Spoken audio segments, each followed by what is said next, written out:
కట్టు బానిసలుగా మార్చడానికి చేస్తున్న ప్రయత్నాన్ని తిరస్కరిస్తూ 9 జిల్లాలల్లో పెద్ద ఎత్తున సభలు పెట్టాలి.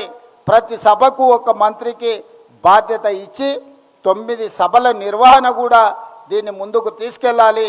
ఈ నిర్వహణ బాధ్యతను, సమన్వయ బాధ్యతను పొంగులేటి శ్రీనివాసరెడ్డి గారిని తీసుకోవాల్సిందిగా నేను చెప్తున్నాను. టోటల్గా పర్యవేక్షణ, ఈ అన్ని కార్యక్రమాల పర్యవేక్షణకు ఈరోజు మహేష్ కుమార్ గౌడ్ గారు, బట్టి విక్రమార్క గారు, అక్క మీనాక్షి నటరాజన్ గారు, వీళ్ళు ముగ్గురు టోటల్ కార్యక్రమాలను పర్యవేక్షిస్తారు. ఈ కార్యక్రమాలకు రాష్ట్ర స్థాయిలోనే కాకుండా జాతీయ స్థాయిలో సోనియా గాంధీ గారు వస్తే అత్యంత సంతోషపడే వ్యక్తిని. ఎందుకంటే ఈ చట్టానికి రూపకల్పన చేసి ఈ చట్టాన్ని మనకు అందించింది శ్రీమతి సోనియా గాంధీ గారు.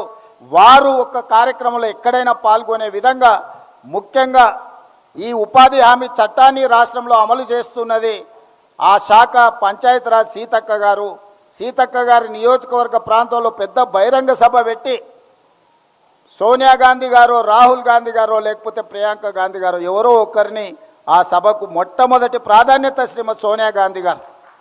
వారి ఆరోగ్య పరిస్థితి సహకరిస్తే వారిని తెచ్చే విధంగా, లేకపోతే ఖర్గే గారు, రాహుల్ గాంధీ గారు, ప్రియాంక గాంధీ గారిని తెచ్చే విధంగా మీ నియోజకవర్గ ప్రాంతంలో 1,00,000 మందితోటి ఈ చట్టాన్ని రద్దు చేయడానికి, నరేంద్ర మోడీ మీద యుద్ధం చేయడానికి కార్యక్రమాన్ని రూపకల్పన చేసుకోవాల్సిందిగా నేను వారికి సూచన చేస్తున్నా.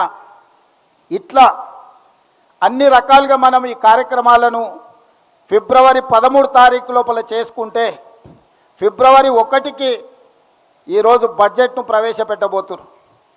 ఈ 20 తారీఖు నుంచి 30 తారీఖు లోపల మీరు చేసిన తీర్మానాలన్నిటినీ మన పార్లమెంట్ సభ్యులు గ్రామ సభల తీర్మానాన్ని తీసుకెళ్ళి లోక్సభలో రాహుల్ గాంధీ గారికి, రాజ్యసభలో మల్లికార్జున్ ఖర్గే గారికి ఇచ్చి ఈ అంశాలను పార్లమెంట్ సమావేశాలల్లో మొట్టమొదటి రోజు బడ్జెట్ సమావేశాలలోనే నరేంద్ర మోడీ గారు తెచ్చిన చట్టానికి వ్యతిరేకంగా నిరసన కార్యక్రమాలలో మన పార్లమెంట్ సభ్యులు కూడా పాల్గొనే విధంగా కార్యాచరణను నిర్ధారించుకోవాలి.